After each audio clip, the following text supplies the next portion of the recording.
თავდაცვის მინისტრის ვიზიტი თურქეთის რესპუბლიკაში, ირაკლი ჩიქოვანი აზერბაიჯანი, თურქეთი, საქართველოს თავდაცვის სამმხრივ მინისტერიალში მონაწილეობდა.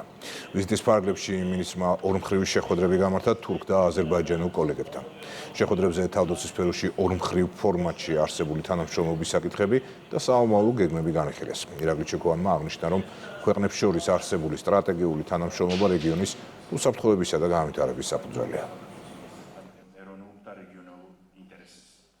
ჩვენ მქონდა ნაყოფიერი სამმხრივი შეხვედრა, სადაც განვიხილეთ ორმხრივი და სამმხრივი ურთიერთობების აქტიური დღის წესრიგი. გავცვალეთ მოსაზრებები რეგიონალური უსაფრთხოებისა და მომავალი თანამშრომლობის პერსპექტივებზე, რისთვისაც მადლობას ვუხდი თურქეთისა და აზერბაიჯანის თავდაცვის მინისტრებს. თავდაცვის სფეროში სამმხრივი თანამშრომლობის ფორმატის არსებობა ემსახურება მხოლოდ ერთ მიზანს, რეგიონში მშვიდობის ხელშეწყობას და ჩვენი ხალხების კეთილდღეობას.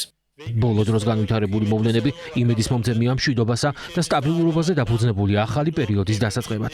ამ კონტექსტში დღევანდელ შეხვედრაზე ორმხრივ და სამმხრივ ფორმატში თანამშრომლობის გაძლიერების საკითხზე ვიმსჯელეთ ჩვენს რეგიონში თავდაცვისა და უსაფრთხოების სფეროში მშვიდობის გამტკიცების მიზნით. მოხარული ვარ, რომ ყველა ამ საკითხთან დაკავშირებით საერთო ხედვა და შეხედულება გვაქვს. დღევანდელ შეხვედრაზე თავდაცვის სფეროში სამხედრო ინსტიტუციებს შორის ჩვენს კავშირებზე ვისაუბრეთ.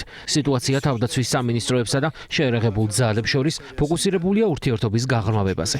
მინდა პერსონალური მადლობა გადავუხატო ჩემს კოლეგებს დღევანდელი დღისთვის. ბოლოს მსოფლიოში მშვიდობის მნიშვნელობა აღვნიშნეთ და ჩვენს ხალხებს კეთილდღეობა ვუსურვეთ.